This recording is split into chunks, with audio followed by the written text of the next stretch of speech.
এই রেসিপিটা আপনারা চাইলে ডিনারেও বানাতে পারেন, আবার ব্রেকফাস্টেও কিন্তু ইজিলি তৈরি করে নিতে পারেন। খুব সুন্দর একটা রেসিপি, খুব সহজ সরল রেসিপিটা, কিন্তু খেতে হয় মুখরোচক। 1 কাপ চিড়ে দিয়েই কত সহজে এটা তৈরি হয়ে যায়, আর সেটা আপনাদের সাথে শেয়ার করব। নমস্কার বন্ধুরা, আমি সুস্মিতা, বাংলা ক্যানভাস চ্যানেলে সকলকে স্বাগত জানাচ্ছি। আজ আমি বানাচ্ছি চিড়ে দিয়ে একটা ভেজিটেবল চিলা। তার জন্য প্রথমে চিড়েটাকে খুব ভালো করে ধুয়ে নিয়েছি। 1 কাপ চিড়ে নিয়েছি, ভালো করে ধুয়ে পরিষ্কার করে নিয়ে হাত দিয়ে একটু মতিয়ে নিলাম। এরপরে আমি এক এক করে 3খানা ডিম এর মধ্যে ফাটিয়ে দিয়ে দেব। আর মাকে যখনই বলি একটু অমলেট বানিয়ে দাও, মা দেখি ঝট করে এইটা বানিয়ে দেয়। এটা অনেকক্ষণ কিন্তু পেট ভরা থাকে, আর কম সময় কম খাটনিতে হয়েও যায়।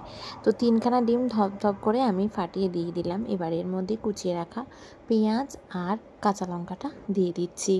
এর মধ্যে দিয়ে দিতে হবে সামান্য পরিমাণে ধনেপাতা কুচি। এর মধ্যে আপনারা কিন্তু টমেটোও দিতে পারেন। দিয়ে দিলাম এখানে 1 চামচ মতো হলুদ গুঁড়ো, 1 চামচ মতো শুকনো লঙ্কার গুঁড়ো দিয়ে দিয়েছি, অল্প জিরের গুঁড়ো আর অল্প চাট মশলা দিয়ে দিতে হবে।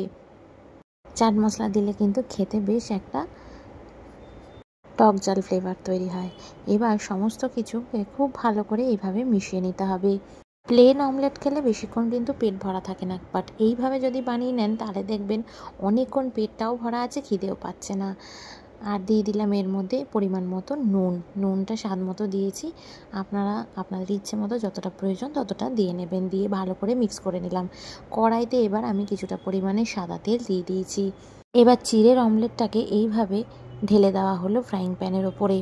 এইভাবে কিন্তু আপনারা বাচ্চাদেরকেও টিফিনে বানিয়ে দিতে পারেন। তাতে কি হয়, তাদেরও মুখরোচক একটা খাবার পেয়ে যায়।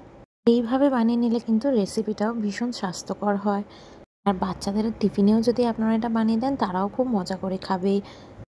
দেখুন একটা সাইড কিন্তু হয়ে গেছে। এবার আরেকটা সাইড আমি উল্টে এটাকে প্লেটের মধ্যে ঢেলে দিলাম। এবার আরেকটা সাইডও একইভাবে ভেজে নিতে হবে। পাশটা হয়ে গেলে আরেক পাশটাও কিন্তু প্লেট চাপা দিয়ে উল্টে আপনারা ভেজে নেবেন। উল্টানোর সময় কিন্তু একটু সাবধানে উল্টাবেন। ফ্রাইং প্যানে কাঁচা দিকটা আবারও অল্প সাদা তেল দিয়ে ভেজে নিতে হবে। তারপরে হয়ে গেলে এবার একটা প্লেটে ঢেলে নিন। এবার এইভাবে একদম সুন্দর স্যান্ডউইচের মতো মাঝখান দিয়ে কেটে দিলাম। এরপরে যখন এটা গরম গরম সসের সাথে সার্ভ করা হবে, তখন কিন্তু এটা খেতে অপূর্ব লাগে। সে বাচ্চা হোক বা বয়স্ক, খেতে সবারই ভালো লাগে। এইভাবে যদি একবার বানিয়ে নেন, অমলেট করার চালাকিটা কিন্তু কেউ আর বুঝতে পারবে না। আশা করি আজকের এই ভিডিওটা ভালো লেগেছে। ভালো লেগে থাকলে অবশ্যই কিন্তু লাইক, শেয়ার অ্যান্ড সাবস্ক্রাইব করবেন। পাশে থাকা বেল আইকনটা অবশ্যই প্রেস করবেন নতুন ভিডিওর আপডেটসের জন্য। আপনারা খুব ভালো থাকবেন, সুস্থ থাকবেন, সাবধানে থাকবেন। দেখা হচ্ছে নতুন রান্নার ব্লগে। টাটা।